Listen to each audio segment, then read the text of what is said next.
ההשתוקקות האנושית, הדלק במנוע שלנו, החוסר, הבור שברא לנו אלוהים, כל אחד בתוך החזה שלו, התפוח שאכלנו, האסיד הקדום, שחישף אותנו לעד והוסיף בנו את הבושה מהגוף החשוף והאומלל שלנו, ובו זמנית גרם לנו להפוך ליצורים תבוניים.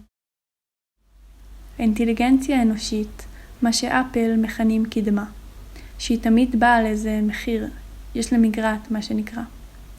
הבושה מהגוף הפיזי, העובדה שרק הגברים כתובים בתולדות האומנות, העובדה שנשים ערומות הוא הנושא של תולדות האומנות, העובדה שאדם וחווה הבינו שהם זכר ונקבה ברגע שאכלו מן התפוח, הרגע בו הם הגדירו אחד את השני כזרים, ואחר כך הגדירו את עצמם, וגדר הייתה בין המגדרים, כגדר בין אדם לחברו.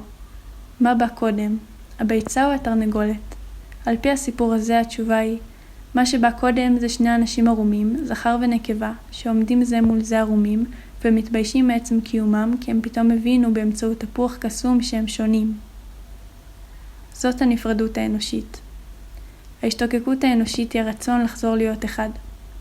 אנשים חושבים שהלימוד זה הפתרון, כי ככה אתה מבטל את השני והופך להיות אחד שוב. ולפעמים אנשים חושבים שלהקים משפחה וילדים יעזור.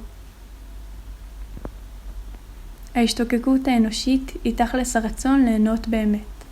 לטענתי, כשאנחנו במפגש ממשי עם אדם אחר, אנחנו יכולים לנסות להתגבר על הנפרדות האנושית. ולזה אנחנו הכי משתוקקים. אחרת, למה צופים בפורנו אם לא כדי להשתוקק למגע ממשי עם הזולת? למה לחיות בערים גדולות אם לא להיות מוקף באשליית הביחד הצרכני? אחרת, למה גברים במשך שנים ציירו נשים ערומות?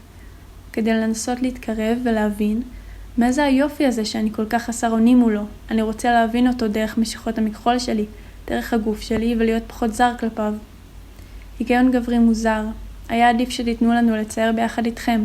אולי הם חשבו שזה מחמיא יותר להפוך אישה לאלה, מאשר לגרום לה לעשות את המלאכה של הציור. אני לא יודעת. אני חושבת על כל האיינשטיינים וזה שהמציא את המנורה וזה שצייר יפה פעם. הייתה לכם אמא הרי, זה לא שאיזו אישה סתומה גידלה אתכם, אחרת לא הייתם יוצאים ככה גאונים. למה לא טרחתם לתת לנו קרדיט? למה רק מעט נשים לאורך ההיסטוריה דרשו לקחת מקום? למה לא לימדו אותנו אנשים קרוא וכתוב, וסגרו אותנו להיות עקרות בית וגרמו לנו ללבוס שמלות נוראיות שאי אפשר לנשום איתם? מה הקטע? אולי לקחת מקום בהיסטוריה זה קטע גברי? אולי איזה מרוץ בולבולים? זה ההיסטוריה?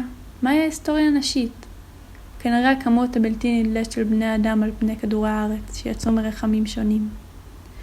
הרצון להיזכר בעולם אחרי לכתי. ההשתוקקות האנושית. הנפרדות האנושית. נולדנו לעולם מתוך הרחם ואמרו לנו שאנחנו אחד, כי אנחנו לא יכולים מאותו הרגע לחזור להתאחד עמהם. אנחנו אחד, תמיד. שתי קווים מקבילים. בצורתו הקדושה של המשולש, נפגשים שני הקווים המקבילים למפגש מושלם וקפוא, לרגע אחד בלבד. כל שאר גופם של קווי המשולש נותרים חשופים וביניהם ים, מרחק.